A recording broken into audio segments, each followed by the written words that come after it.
Hola, em dic Quim Isorga Santos, tinc 28 anys, visc a Vilassar de Mar i sóc actor. De fet, estic treballant actualment a una sèrie dels migdies que es diu Com si fos ahir i el mes passat vaig acabar una obra de teatre sobre la meva vida que es diu Entre tu i jo no en fem un. Bon dia, Quim. Bon dia. Acabes de representar Entre tu i jo no en fem un. D'on surt la idea i per què has volgut explicar la teva vida en una obra de teatre? Doncs la idea surt des de fa 7 anys que jo vaig estudiar teatre i no em va acabar de sortir les coses bé. Vam tenir alguns problemes i arran d'això volia explicar la meva història, però no sabia en quin format es volia explicar. I la meva professora de teatre, que precisament és la directora de l'espectacle que es diu Esther Nadal, em va dir: vols fer un TVO, vols fer un llibre o vols fer una pel·li? I llavors, al cap d'uns minuts, em va dir: vols fer una obra de teatre? I dic jo sí, perquè jo volia i vull ser actor, i a més vull explicar que les altres persones puguin ajudar amb la meva història, més o menys. Si puc ajudar al màxim, bé, saps? Jo ja estic content, saps? I això és l'obra de teatre. Com ha rebut el públic l'obra? Què t'han comentat?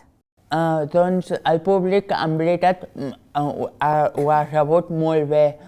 És molt curiós perquè van venir sense saber de què anava l'obra i sense cap expectativa, però al moment que s'havia acabat, la gent em deia que això continua passant avui en dia, en el segle XXI. I a mi m'agrada moltíssim que les altres persones estiguin lluitant menys o més, però que estiguin lluitant per la igualtat de tothom, saps? De persones amb diversitat funcional i persones que no tenen cap discapacitat funcional que posin a la nostra pell, saps? I això m'agrada moltíssim. La podrem tornar a veure? Sí. La representareu en un altre lloc? Sí, la intenció és fer gira per tot Catalunya i l'any que ve estarem a Barcelona un altre cop.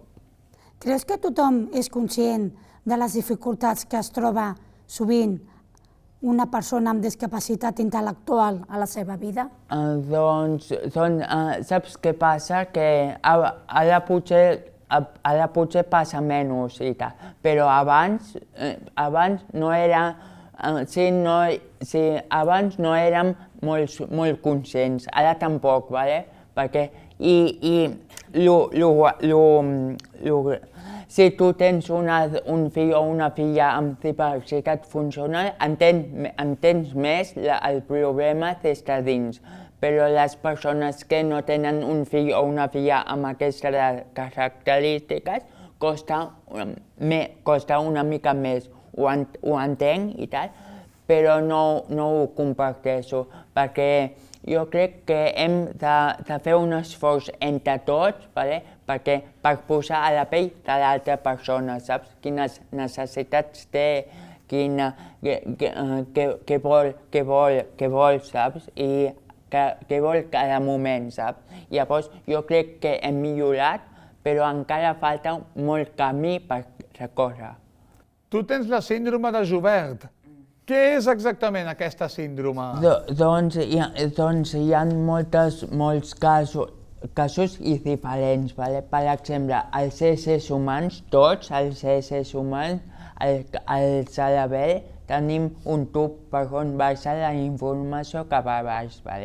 I per exemple, jo aquest tub tinc una mica més trencat que el normal, una mica més, i això m'afecta.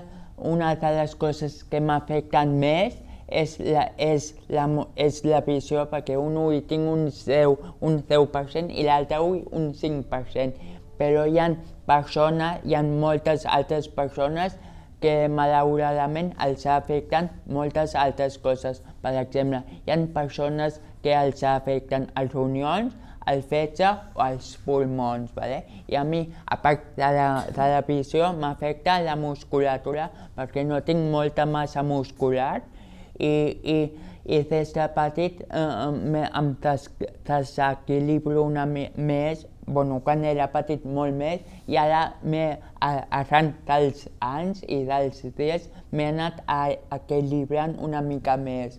Quan t'ho van diagnosticar? Doncs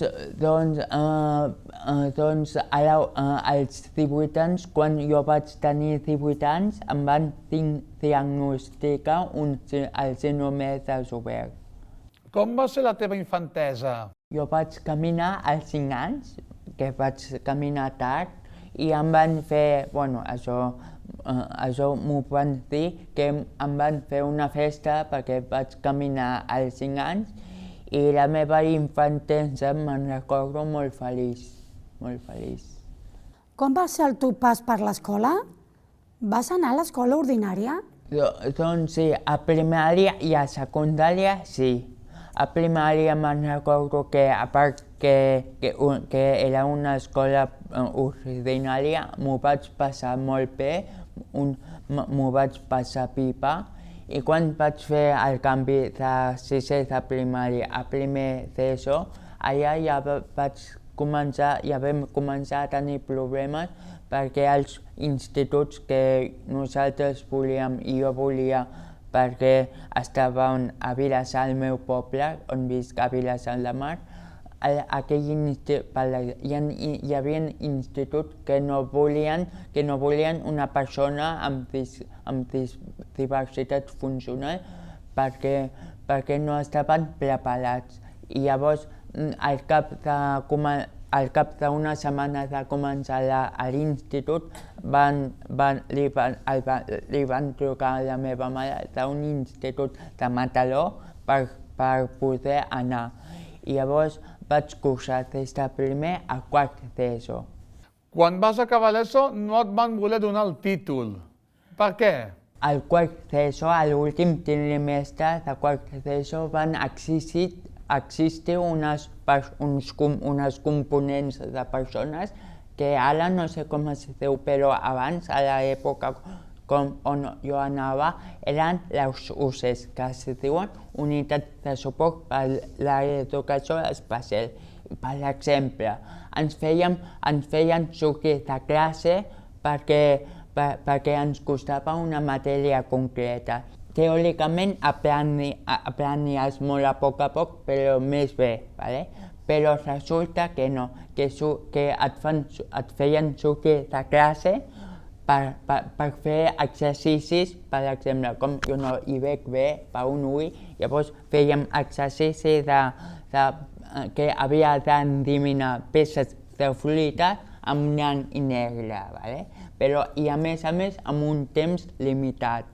Llavors jo, un cop o dos, vale, però a la tercera ja em vaig cansar de fer aquestes activitats. Llavors li vaig dir a la professora de la UCE, puc anar al lavabo, i quan vaig anar cap al lavabo vaig començar a plorar una mica. I al moment que vaig estar ja definitivament al lavabo, ja vaig començar a plorar molt perquè no volia fer aquesta activitat. A partir d'allà ja va començar a tindre problemes i no vam obtenir el títol de l'ESO per això. Vau denunciar aquesta situació. Vau trobar alguna solució amb això? Saps què passa? Que quan fas una ESO és igual adaptada o una ESO ordinària, no pots repetir l'ESO. Nosaltres ja ho vam preguntar, ¿vale?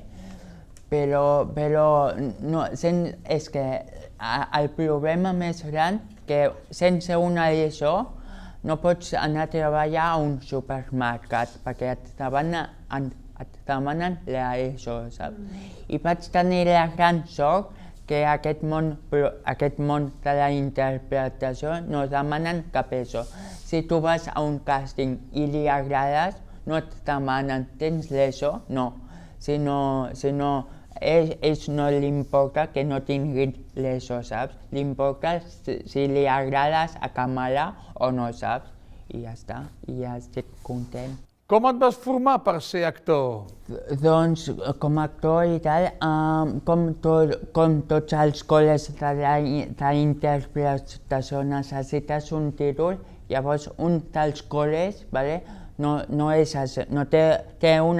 tenen una filosofia molt diferent. Per exemple, aquest col·le en concret té la filosofia d'anar per dues vies, o bé anar per la via, diguéssim, de batxillerat que atenen totes les matèries musical, interpretació, cos corporal i etc. O si no, o l'altra via és fer cursos per lliure, saps? Puntualment. Cada any tries tu el curs que vols fer. I vaig tenir la gran sort i el privilegi de poder entrar a una escola, vale? D'interpretació i vaig estar 4 anys a aquell col·le. Quina escola és? A l'Eòlia de Barcelona. Tu ets lector de la sèrie com si fos ahir de TV3. Quina importància té això per fer visibles a les persones amb discapacitat intel·lectual? Doncs jo crec que és molt important perquè el món de la interpretació, com tots els àmbits, ens costa moltíssim que visibilitzar una cosa que en veritat hauria de ser visible ja. I llavors, com si fos ahir, han donat, ja fa 6 anys que van donar el pas, perquè ja no és només el síndrome de Sober, sinó allà tocaven temes com la salut mental, com tots aquests problemes que en veritat passen a la vida real i passen, i és molt bo que es visibilitzi un cas com aquest. Les teles aposten per qualsevol actor o qualsevol persones amb diferents capacitats. De vegades, els papers de persones amb discapacitat els interpreten actors o actrius sense discapacitat aparent. És més complicat ser actor professional si tens una discapacitat? Jo crec... A veure, és veritat que demanem igualtats per tothom, no només amb persones amb discapacitat, sinó persones diverses.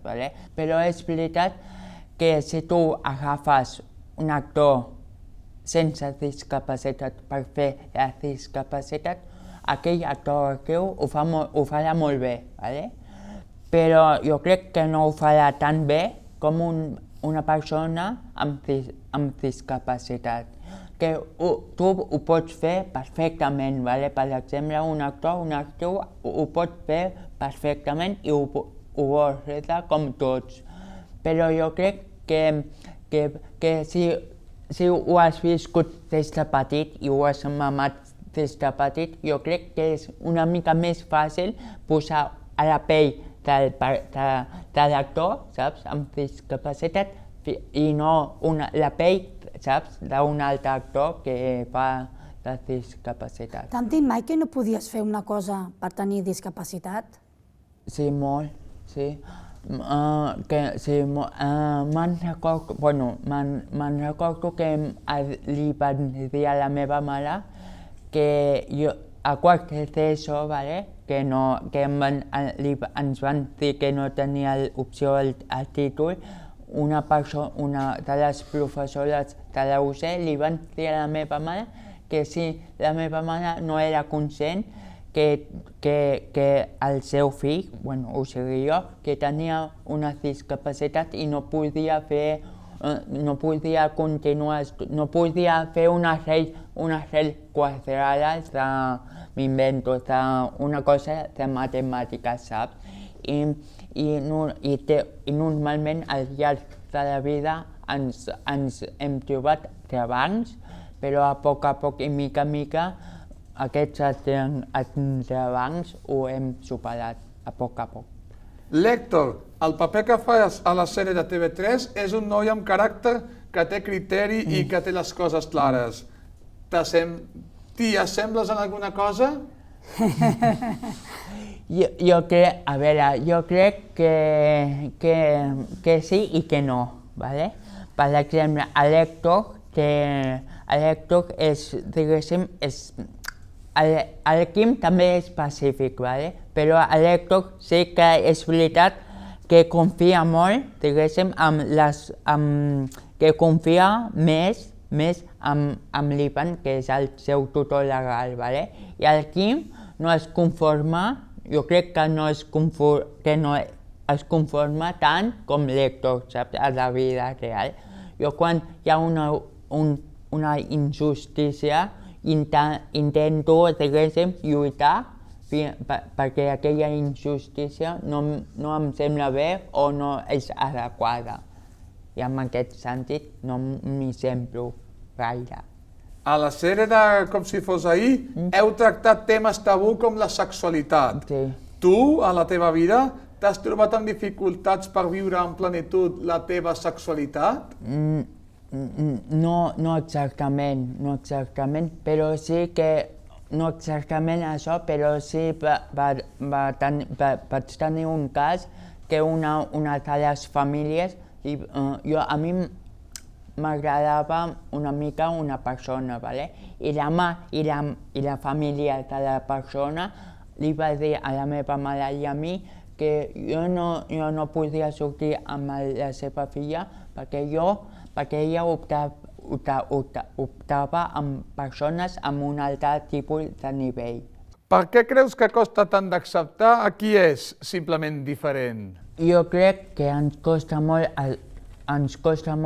d'acceptar perquè primer hi ha moltes coses aquí. Primer, i el més bàsicament, és la família. La família et diu, va inclusiva i en veritat no saben tractar diferents diversitat funcional, diferents casos. Segona, el més handicap, jo crec que és la informació. Estem ara per internet i les xarxes socials estem informats, però no estem informats de tot el que passa en aquest món i aquestes discapacitats i tal. I també haurien de fer una matèria concreta als col·les, que els nens aprenguin que són els valors, perquè els nens aprenguin què és el respecte, la tolerància, i que des dels col·les haurien de promoure això, la inclusió, saps? Perquè això això és per tota la vida, saps? No és quan són petits, sinó això ho serviran per un futur, saps? Com et veus en el futur? És que saps què passa al futur? Jo crec que és com totes les feines, però amb la nostra feina jo crec que és més complicat. La nostra feina avui treballes i demà no, ¿vale? Llavors, jo des de petit he tingut i tinc una filosofia, és gaudir del moment, ¿vale? I no pensar en el futur, perquè si comencem a pensar en el futur, tornarem bojos i a més no gaudeix a la vida, tens raó. Jo crec que jo vull gaudir d'aquest moment, i llavors demà ja serà un altre Amb això dia. estic d'acord amb tu, Quim. Jo també estic d'acord, Sí, Quim. totalment. Sí. Doncs, Quim, moltes gràcies per aquesta entrevista i molta sort. A vosaltres per convidar-me. Igualment per tenir-te aquí, Quim, de veritat.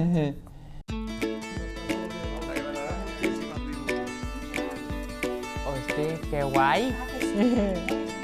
Que guai. Gràcies. Gràcies. Hosti.